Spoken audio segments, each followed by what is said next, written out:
Air putih, terus kemana? Masjid, sama nggak sama kita? Sama, kurwanya ada, air putihnya ada, temennya banyak sini. Ya, Allahu Akbar. Saya ngejalanin gitu 9 tahun lalu di sakit jiwa sama ibu saya. Si Yuko beragama jadi gila gini, katanya ngapain? Rasul itu ke masjid maghrib, nggak pulang sampai Isya loh. Isya, pada Isya baru pulang. Kira-kira kuat nggak kita melintir nggak tuh di masjid? Aduh, saya nangis. Ini orang yang sallallahu alaihi wasallam sudah dijamin masuk surga masih gitu kelakuannya. Allahu Akbar. Nggak makan nggak tambah, subhanallah. Kita tambah. Saya bilang gitu ke anak saya. Coba kita belajar siam ya. Kamu kalau makan jangan tambah. Biasa. Lauk jangan diada-adain. Biasa aja kayak lagi Sya'ban kemarin. Kan kebanyakan diada-adain. Tadi nggak pernah beli gurame jadi beli gurame yang gitu kan. Itu. Sebenarnya nggak apa-apa juga. Tapi nggak bukan contoh dari Rasul. Ya. Tapi anak sekarang pintar ngejawab nggak? Aduh, yalah, saya bilang jangan tambah ya. Iya, tapi ngambilnya banyak nggak apa-apa kan? Ah, mau ngapain? Ya boleh. Nah, terus ketemu lagi tarawih.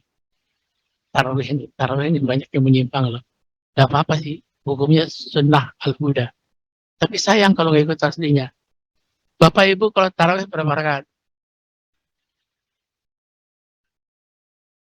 23, 11. Yang 11 di mana? Tarawihnya di mana? Jadi kalau yang ikut ajaran Rasulullah SAW dan Abu Bakar Siddiq, itu tarawihnya 11 rakaat, waktunya wa minal laili, sepertiga malam, jam 2, jam 3. Tidak berjamaah, tapi suratnya panjang-panjang. Itu yang saya dapat.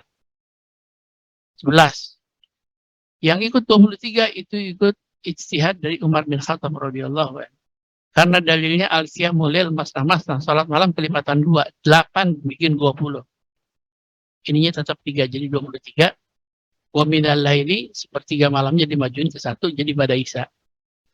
Jamaah laki-laki semua, nggak ada perempuan loh. Perempuan di rumah salatnya.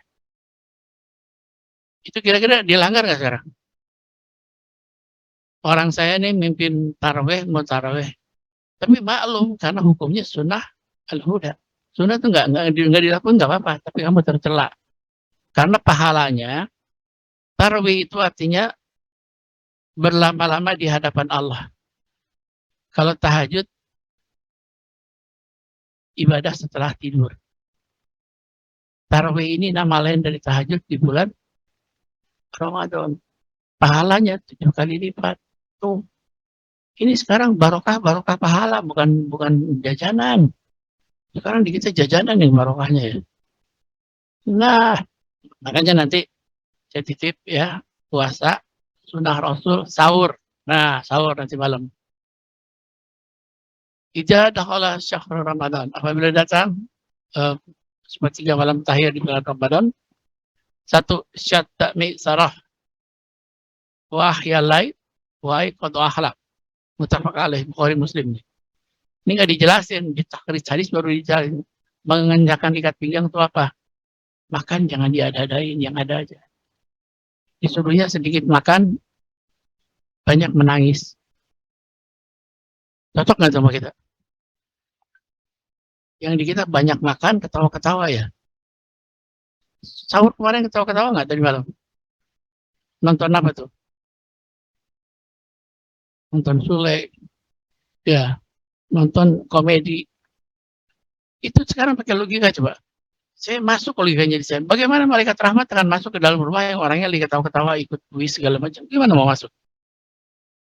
Ditunggu yang benar-benar lagi hablum minallah. Nah, itu makanya sedikit yang dapat rahmat Allah. Ya. Makanya satu, syata misaro, kencangkan ikat pinggang. Jangan banyak makan, banyak mengingat Allah, banyak menangis. Yang kedua, wahya lail, hidupkan malam. Coba sama nggak Rasul kalau bangun? Rasul tuh kalau bangun, begitu bangun, dia wudhu, takrir Quran, nggak dibilangin berapa banyak, minimal sain. Pakai artinya, karena utlu disuruhnya, baca mamsya ke hati kamu. Yang ketiga, Sholat sunnah nggak dibilangin berapa rakaat. Baru yang keempat bangunin Aisyah. Aisyah bangun sama. Wudhu, takrir Quran, sholat, ke dapur. Sama nggak sama Bapak Ibu? Ini baru satu yang otentik ada di hadis. Secara eksplisit ada. Yang keempat, yang ketiga yang paling enak nih. Apa? Wa'ai kodo ahlak. Suami membangunkan istri dan anak-anaknya. Siapa yang bangunin tadi malam? Bu, mulai sekarang kasih tuh handphone ke suami bagian elu nih gitu. Ya. Saya juga nggak setuju ini dalil orang tinggal makan biasanya ya. Sekarang harus bangun, tapi diikutin. Subhanallah, yang lain hal-hal lain tuh datang. Ya, karena Allah bilang, kamu maju satu langkah, aku akan mendekat 10 langkah. Kamu berjalan, aku akan berlari. Makanya kita maju apa enggak? Melawan ngikutin sunnah Rasul. Sekarang sunnah Rasul cilakanya yang terkenal apa di Indonesia nih? Ini sunnah Rasul apa nih?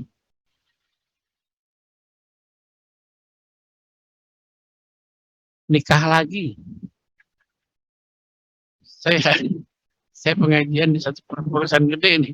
Perusahaan gede di sini. Komisarisnya datang ke saya habis pengajian. Saat saya mau bicara dengan sampai ada apa nih? Bapak, kenapa Pak? Saya mau sunnah Rasul. Sunnah Rasul apa Pak? Mau nikah lagi. Karena saya sudah tua, Bapak usianya berapa? 73. Innalillahi, mau nikah lagi 73, mau ngapain ya? Oke, mau ikutin sunnah Rasul. 3 syaratnya Pak. 1, Rasul ya, ini yang udah kepalang, udah bininya 2, udah nggak apa-apa ya. Tapi yang belum, yang mau nikah lagi, ini aturan Islam. 1, Rasul tidak pernah menikah selama Khadijah masih hidup. Tuh, si Umi masih hidup, saya nggak bisa nikah. Istri pertama masih nggak bisa. Jadi harus mati dulu. Saya tanya, Bapak istrinya masih ada? Masih, nggak bisa Pak. Ada kata pulang, Bapak mati, istrinya 73, oke, mati istri ya. Sudah 2 tahun, jadi berapa? 75 umurnya. Setelah duda 2 tahun, Rasul itu nikah dengan Siti Saudah. Umurnya 10 tahun di atas beliau. Jadi kalau umur 75 nikahnya sama umur berapa? 85 Ustaz. Iya, itu sunnah Rasul. Makanya kalau menikah lagi jangan ngomong sunnah, udah jebret-jebret aja. Sekarang enggak, agamanya dijual biar kelihatan soleh kan gitu kan. Innalillahi. Makanya kalau jadi Ustaz tuh saya bilang bandel dulu. Kalau belum pernah bandel, tuanya jadi bandel-bandel. Ya. Nah itulah puasa. Terus kita jangan dikacaukan dengan kebiasaan yang tidak dikerjakan Rasul. Seperti apa? Itu yang teriak-teriak di masjid ada nggak di Rasul? Zaman Rasul. Dari jam 3 lo teriak-teriak kayak dia yang punya jam sendiri loh. Sahur, jam segini, lewat segini. Itu 5 menit ngomong lagi jam tuh. Kita lagi witir tuh. Innalillahi. Itu nggak ada acaranya, itu al-urf, kebiasaan daerah. Kebiasaan yang turun-temurun terus ke bawah. Saya pernah datengin dulu. Waktu saya belum dapat hikmah, saya datengin, Pak, itu nggak ada tuntunannya di Rasul, teriak-teriak. Tetangga saya ada sebelah orang Nasrani. Lagi sakit bapaknya. Terganggu sama itu. Langsung di situ. Ustaz juga tuh nggak islami. Gitu. Padahal Bilal nggak pernah teriak-teriak sebelum ajan. Pernah nggak? Nggak ada. Cuman sekarang yang ikutin Bilal juga suka aneh. Kayak kemarin di masjid saya sholat di Bogor. Kan Bilal tuh kalau bagian hayya 'alas shalah. Ini kan hayya 'alal falah gitu kan. Kanan kiri. Bilal di atas Ka'bah. Ini ada mic di depan hayya 'alas shalah. Gimana nggak mati-mati tuh mic? Ya. Nah ini ngikutin teks tapi nggak ngeliat sikonnya. Sekarang banyak yang begitu. Makanya kita harus punya pemahaman tekstual dan kontekstual untuk hal-hal yang tidak membuat kita keluar dari Islam. Hal-hal baru yang zaman Rasul nggak ada. Misalnya apa? Nyadran, ada nggak? Kuburan? Nggak ada. Salaman, ada nggak? Nggak ada zaman Rasul. Nah ini teman saya ada yang galak. Inna awalus salatu wa takbir wa akhiru assalam. Salat itu diawali dari takbir, itu dengan salam. Udah nggak ada yang lain. Soalnya cari di hadis. Sampai botak nggak ketemu. Nggak ada. Ya nggak ada loh orang bikinan ulama itu. Cuma sedikit orang yang tahu itu bikinan ulama. Kehati-hatian ulama. Mau sholat boleh, itu di luar sholat belum dihitung. Terus setelah sholat, Assalamualaikum, Assalamualaikum. Coba salaman nggak? Ada yang salaman, ada teman saya tuh dikasih tangan ditepak sama dia. Lu mau ngajak berantem nggak orang ya? Muka diusap itu bid'ah. Muka lu nggak apa-apa, muka orang diusap baru itu bid'ah. Galak-galak banget orang sekarang ini belajar agama, saya aneh. Tapi biasa itu persis ketika saya baru belajar tahun 2004 dulu. Orang baru belajar agama tuh galak-galak. So paling benar sendiri. Kayak karate baru ban putih kan ngajak berantem lu di mana-mana kan. Ya, padahal belum bisa apa-apa. Nah, kemudian hal-hal seperti nyadran nggak ada. Tapi ya ayyuhallazina amanu taqullaha wabtagu ilaihi wasilah wajahidu fisabilihi la'allakum tuflihun. Hai orang beriman, bertakwalah kepada Allah, cari jalan untuk mendekatkan diri kepada Allah. Nggak disebutin tuh jalannya apa. Macam-macam orang. Boleh, bebas-bebas saja. Ya, cari jalan, kemudian tapi kamu harus bersungguh-sungguh di jalan Allah. Jadi Mufassir menyimpulkan boleh inovasi, jangan keluar dari tauhid. Tuh kan enak kalau begitu. Sekarang zikir pakai ini apa namanya? Digital dibitahin. Rasul pakai tangan. Saya cuma nanya, kalau lu nggak punya tangan gimana? Iya, banyak harus omongan ya. Nggak apa-apa, mau pakai apa juga, mau pakai batu bata juga boleh. Subhanallah, subhanallah. Diributin tools, jangan diributin bukan isinya. Nah itulah ketika Islam tidak lebar, jadi galak gitu. Ya. Kemarin ada lagi satu jamaah saya. Ustaz, ini yang benar mana sih Islam tuh botak apa gondrong tuh? Yang mana yang benar? Dua-duanya ada dalil. Yang gondrong dalilnya apa? Ketika Rasul 10 hari terakhir itu disisir dari luar rambutnya oleh Aisyah di luar masjid. Berarti panjang nggak? Panjang. Yang botak apa? Waktu tawaf pada tahallul dibotakin Rasul. Dua-duanya ada. Ya. Terus cingkrang nggak cingkrang? Sorban, baju, jaket, apa namanya, gamis, t-shirt, satu dalil pakai. Kata Abu Hurairah apa? Wa qala Rasulullah sallallahu alaihi wasallam, "Innallaha la yanzuruna ila suwarikum wa amalikum, wa innallaha yanzuruna ila qulubikum wa niyatikum." Sahih Tirmizi, Sahih Muslim nomor 2564. Sesungguhnya Allah tidak melihat kepada rupa dan penampilan kamu. Nggak dilihat.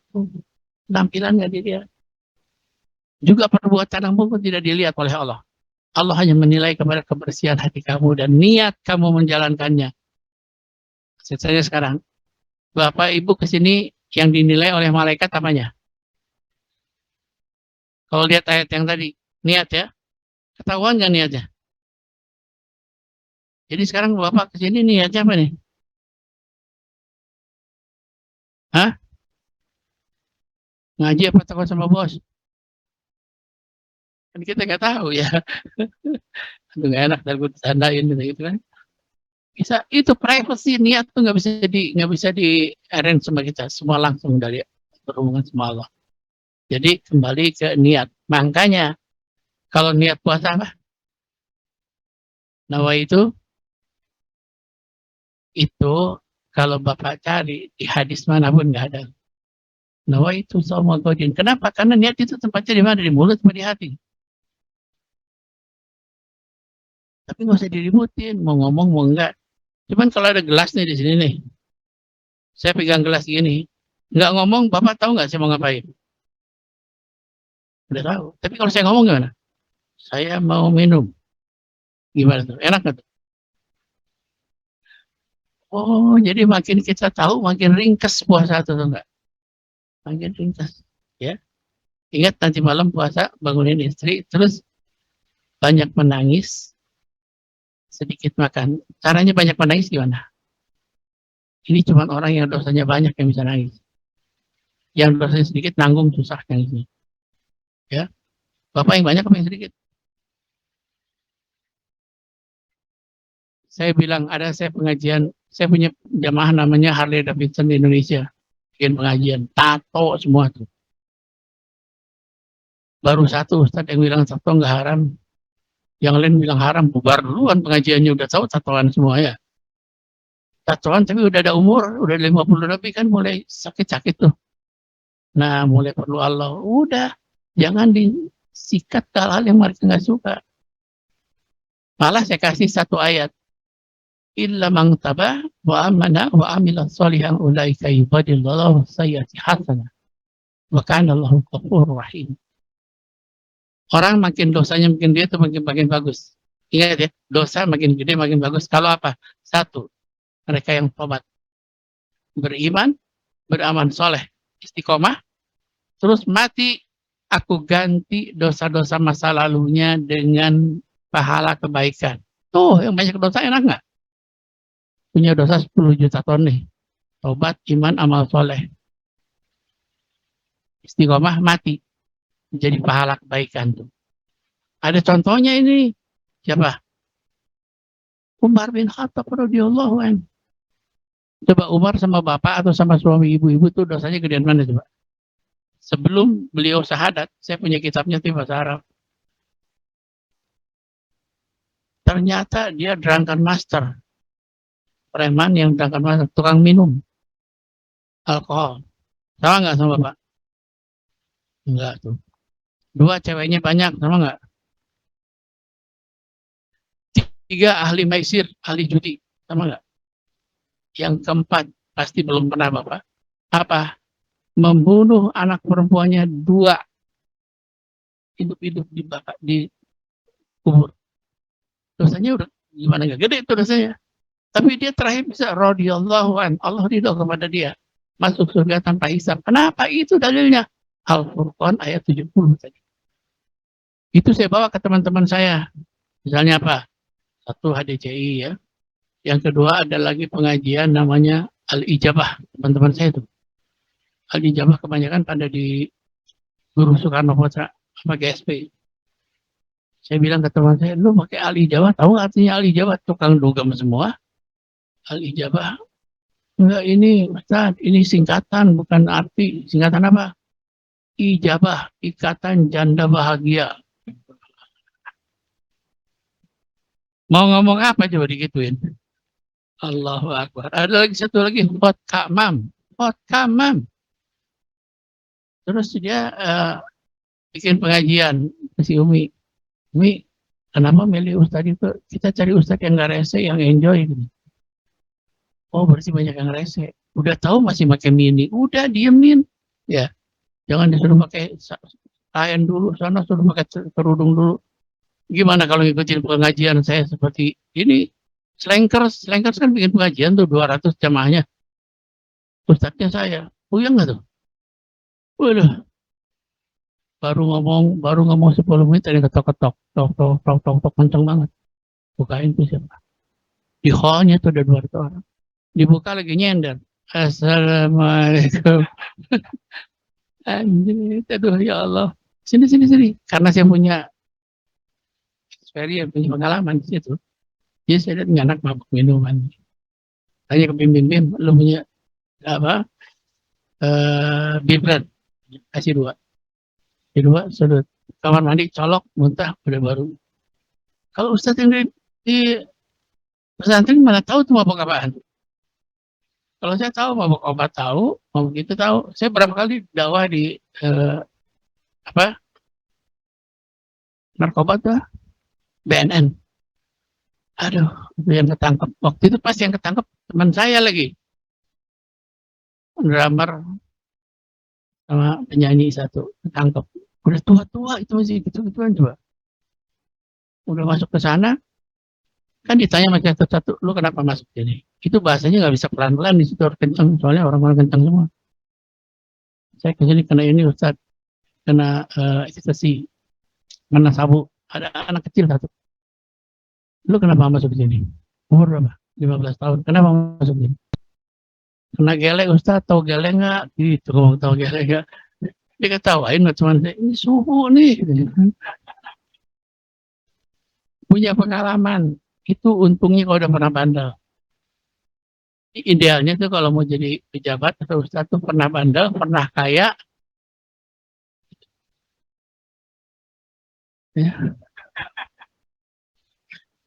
Ya, ini maaf, tanya jawab silakan. Saya lupa.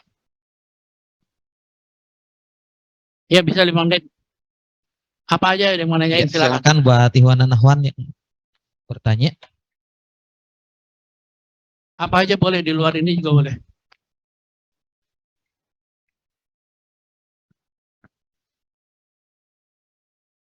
Hmm.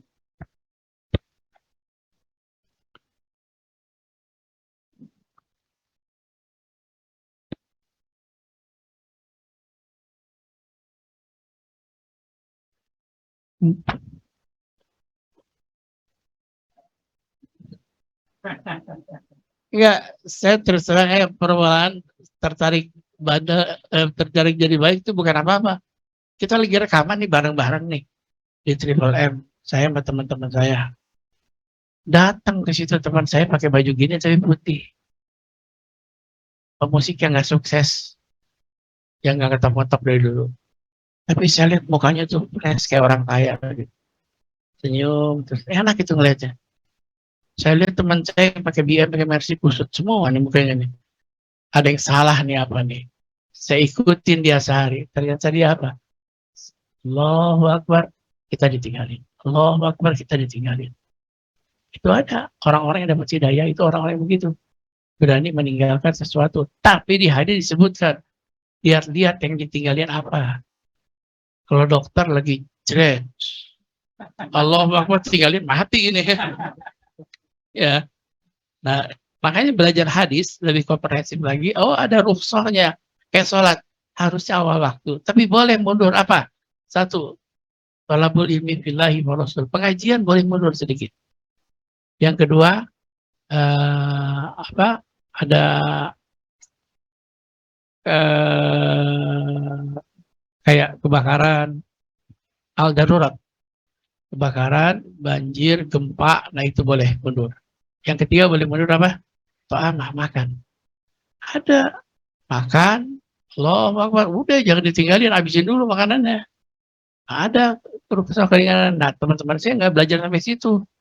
Lagi apa-apa ditinggalin. Nggak bisa juga.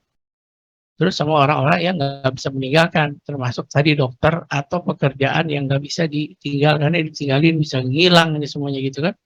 Nah itulah elastisitas hukum Islam itu ada. Ya. Jadi saya ngeliat dia, saya belajar taat, terus saya ketemu orang teman saya, bule tapi hafiz, hafal Quran 6.636 ayat. Dia bilang, mulai dengan jujur. Ternyata di Quran disebutkan, waqulu qawlan sadida, berkatalah kamu yang benar, yuslih lakum a'malakum, maka aku akan memperbaiki amal perbuatan kamu. Tuh, ya. Jadi belajar nggak bohong tuh susah loh, ya. Susah nggak? Kan nggak mungkin nggak bohong orang. Ada white lie itu ada 3. Boleh bohong. 1, mendamaikan. 2 orang yang sedang bermusuhan, saya beli makanan, kesenangan bapak, saya bilang dari dia, nah itu boleh. Terus 2, ngumpetin orang yang mau dibunuh, ditangkap, kita tahu banget ya orang nggak salah. Ngumpet loh di kolong di kamar mandi, boleh. Yang ketiga, membahagiakan pasangan hidup, boleh. Enggak gini, kayak misalnya itu asal hukumnya dari Rasul makan sup bikinan Aisyah. Asin banget, tiap makan begini. Saya kenapa ya Rasul supnya enak sekali. Berapa detik baru ngomong, cuman orang air. Kan enak, kalau kita nggak gitu. Nah jadi kalau Bapak nanti mau pergi, tiba-tiba istri dandan, kondangan, pakai hijab, pakai kembang 2, kuning sama ungu. Gimana Beb? Oke nggak gua? Subhanallah. Ya. Nah itulah membahagiakan pasangan hidup, boleh. Ya. Nah itu step by step, tapi dimulai dengan jujur. Ini nanti habis dari sini aja dimulai ada godaan ada pasti. Pasti itu. Segala macam itu ada terus. Tapi begitu step by step kita coba, akhirnya lama-lama saya sekarang WhatsApp aja nggak berani ngebohong ke si Umi. Tapi hikmahnya apa? Setelah saya jujur sama dia jujur sama saya. Udah 14 tahun kita nggak berantem. Setiap mau ada usaha kita apa namanya? Musyawarah. Sekarang handphone ditaruh di mana-mana aman. Dulu dibawa ke kamar mandi loh gitu tuh. Takut dibaca sama dia soalnya. Ya apalagi kalau habis reuni kan, saya makan di mana, saya teman-teman tuh. Udah daripada dibaca bawa kamar mandi. Sekarang enggak. Mau reuni saya bawa istri saya reuni bawa saya. Beraturnya jangan bawa pasangan, itu biang kerok semua tuh. Ya, jadi kalau reuni bawa istri. Ibu reuni bawa suami, gitu ya, Pak. Mulai dari jujur. Udah jujur, oh satu lagi, sholat seperti Rasul. Rasul itu dari takbir sampai salam ngerti semua. Kita yang ngerti sama yang enggak banyak yang mana. Tuh. Nah kalau saya enggak belajar dulu 3 hari dulu. Dari takbir sampai salam translate semuanya, setelah masuk baru sholat. Nangis karena ngerti. Ya, makanya ada stepnya apa? La sholata illa yaqra umul kitab. Tidak sah sholat tanpa membaca umul kitab Al-Fatihah. Mulai nanti asar belajar tuh. Bismillah apa sampai amin apa. Karena kalau nggak ngerti terus-terusan ngebatu tuh hati. Misalnya Atahiyatul mubarakatuh sholawatu thayyibatu lillah apa artinya? Masya Allah udah berapa ribu kali tuh nggak ngerti ya. Oh, mulai dari Al-Fatihah dulu. Nanti dari Al-Fatihah tuh Allah yang kirim itu semangatnya itu. Ya, gitu ya. Ya. Oke, kita doa dulu ya. Mudah-mudahan Muslim Citibank ini diberkahi Allah Subhanahu wa taala, diberikan ilmu yang bermanfaat, amalan yang diterima serta rezeki yang halal dan baik. Allahumma nas'alukal ilma nafi'an wa amalan mutaqabbalan wa rizqan halalan thayyiban. Ya Allah, anugerahi kami dengan ilmu yang bermanfaat, amalan-amalan yang kau terima serta rezeki yang halal dan baik. Rabbana atina min ladunka rahmah wa hayyi' lana min amrina rasyada. Ya Allah, rahmati kami semua yang hadir ini dan berilah jalan keluar dari setiap kesulitan kami. Allahumma inna nas'alukal husnul khatimah. Ya Allah, anugerahi kami dengan akhir yang baik dalam kehidupan ini. Rabbana atina fid dunya hasanah wa fil akhirati hasanah wa qina adzabannar. Subhana rabbika rabbil izzati amma yasifun. Wassalamu ala mursalin walhamdulillahi rabbil alamin. Subhanakallahumma wa bihamdika asyhadu an la ilaha illa anta astaghfiruka wa atubu ilaik. Assalamualaikum warahmatullahi wabarakatuh.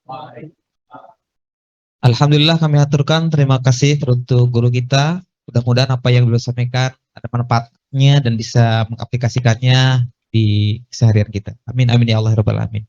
Hadirin yang saya hormati dan yang Allah muliakan, demikian untuk kajian kali ini. Kita ketemu di besok di hari dan jam yang sama. Mohon maaf atas segala kesalahan. Assalamualaikum warahmatullahi wabarakatuh.